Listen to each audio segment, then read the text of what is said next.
Terpukau dari casing, iya betul, terpukau dari casing. Itu alasan saya, karena saya lihat ini adalah kelompok yang menegakkan amar ma'ruf nahi mungkar. Siapapun orangnya, kalau salah ya salah, siapapun itu. Mari gunakan akal pikiran, gunakan akal sehat untuk melihat sesuatu.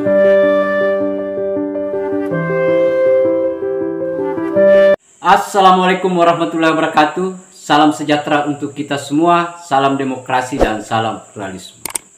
Oke, jumpa lagi di Sahabat Rahmat Channel. Nah, untuk kali ini sahabat-sahabat itu menarik dan bisa diambil hikmahnya apa yang dilakukan oleh Bung Lubis terhadap FPI dan si Bahar bin Smith itu.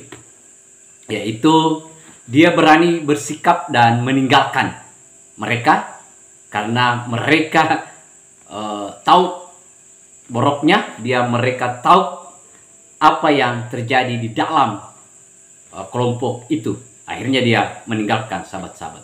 Dan inilah yang membuat si Bang Lubis 212 ini taubat dan kembali ke jalan yang benar sepertinya sahabat-sahabat.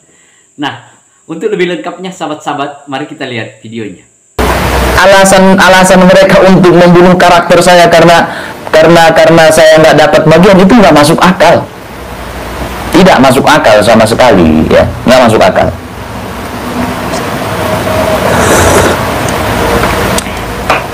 Nah, terus apa alasannya? Gitu, apa alasannya? Alasannya satu, ya. Alasan saya bisa dibilang keluar ataupun tidak sejalan lagi dengan kelompok tersebut, alasannya adalah sebagaimana alasan saya bergabung dengan kelompok itu. Alasan saya bergabung apa? Saya terpukau oleh bagian luarnya saja ketika itu. Karena kan saya di Sumatera, di Riau. Ke Jawa Barat itu jauh. Saya cuma melihat dari media. Dari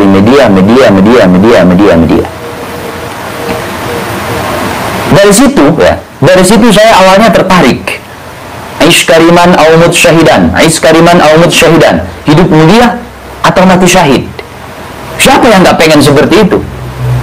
Kalau dia nggak mati, dia masih hidup, hidupnya penuh dengan kemuliaan. Kalau dia mati, matinya syahid, siapa yang nggak pengen? Jadi karena semboyan-semboyannya itu, gitu. Maka saya bergabung. Jadi saya seperti yang dikatakan si Bahar, sebelum si Bahar katakan seperti itu, prinsip saya memang seperti itu. Kalau salah, salah, benar ya benar, nggak peduli siapapun. Maka saya lihat ketika itu di kelompok ini kebenaran, maka saya ikuti, saya pegang. Turi doa katanya sama, iya dia juga sama. Jadi rata-rata orang masuk ke kelompok tersebut karena itu, melihat luarnya. Satu, melihat luarnya, yang kedua karena unsur politik. Saya yakin itu. Walaupun saya waktu itu nggak fokus ke politik, saya masuk ke kelompok itu bukan karena latar belakang politik, bukan.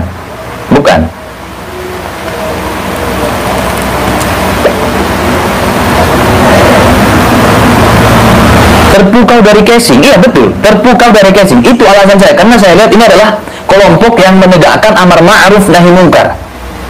Siapapun orangnya, kalau salah ya salah, siapapun itu, gitu.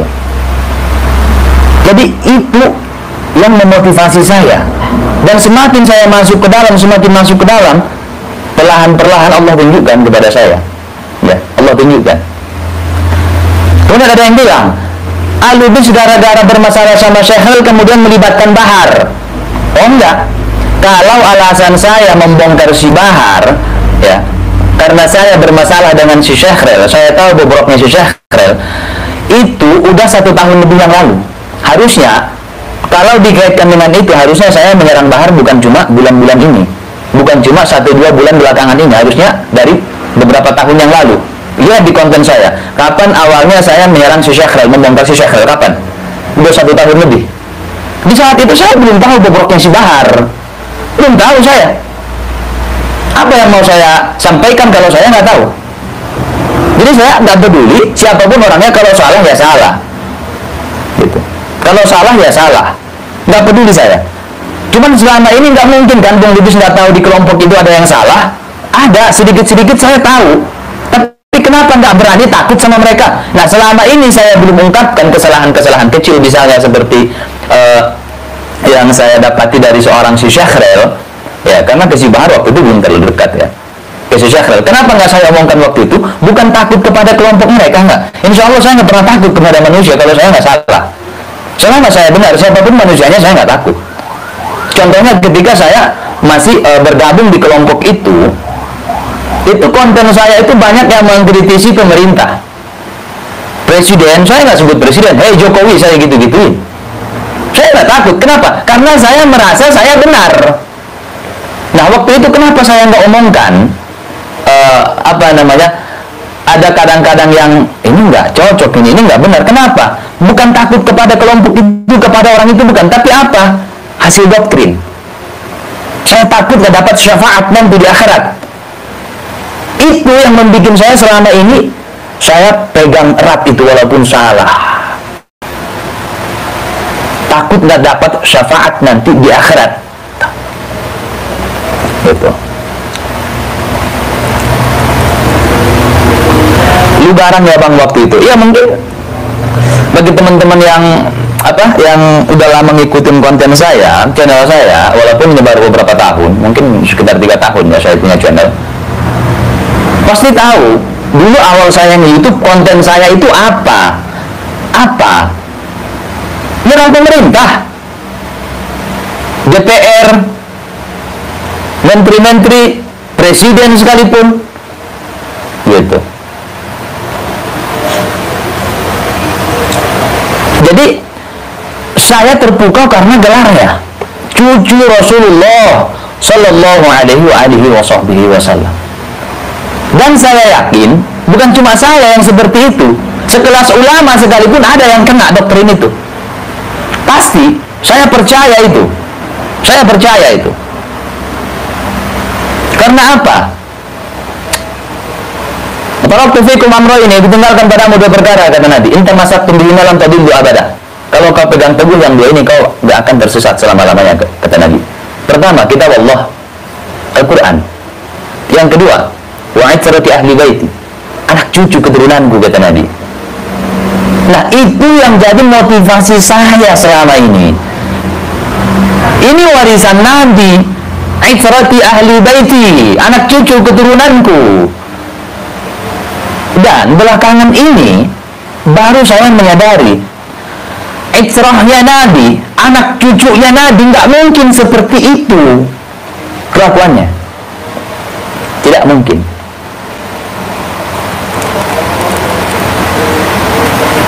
Tidak mungkin, ya. Tidak mungkin. Nah, kemudian dari situ saya mulai berpikir. Baru kemudian saya renungi, saya gabungkan dengan yang saya dapati ketika saya ikut sama Syekh Syahril.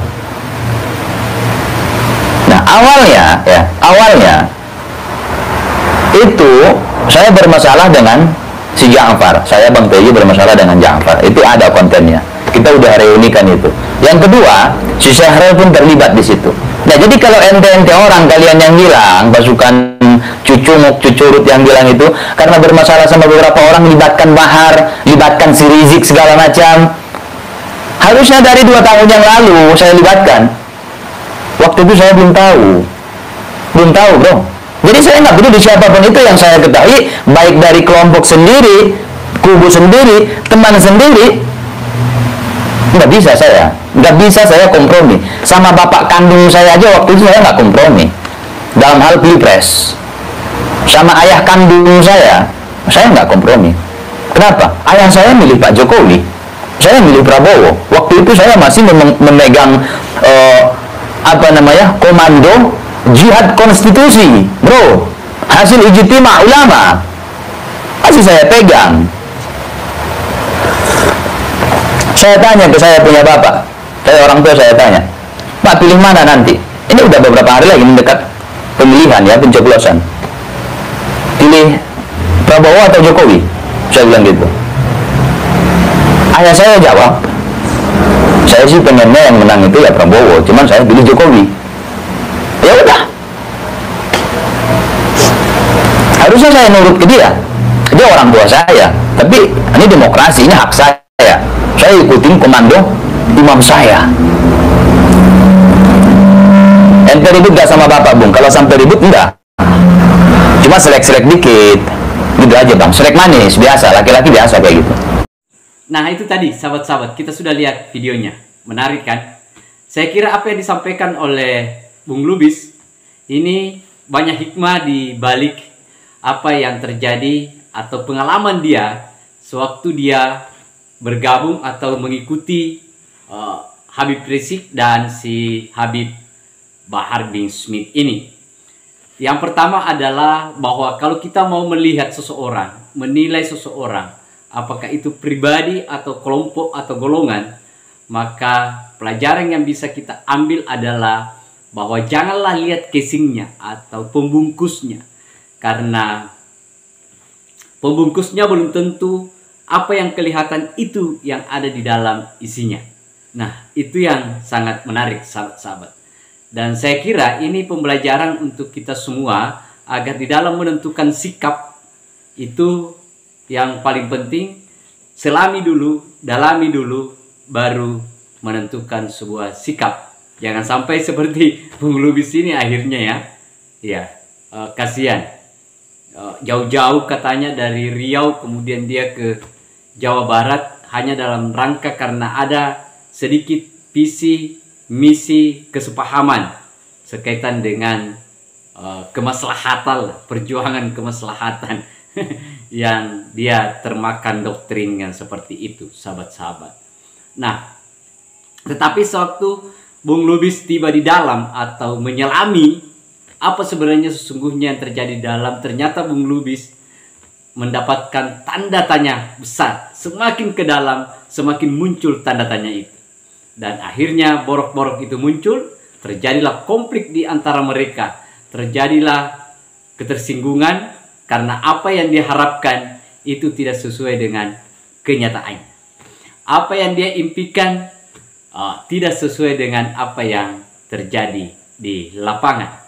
Nah, itu hikmahnya, sahabat-sahabat, yang bisa kita petik sama-sama, yang bisa kita jadikan sebagai rujukan dalam rangka untuk bagaimana melihat sesuatu, dalam rangka untuk menggunakan akal pikiran kita. Karena Tuhan memberikan kita sebagai akal dalam rangka untuk melihat apa sebenarnya yang terjadi. Saya kira itu, sahabat-sahabat. Terima kasih banyak. Akhir kata dari saya, wassalamualaikum warahmatullahi wabarakatuh. Salam demokrasi, salam pluralisme, NKRI harga mati.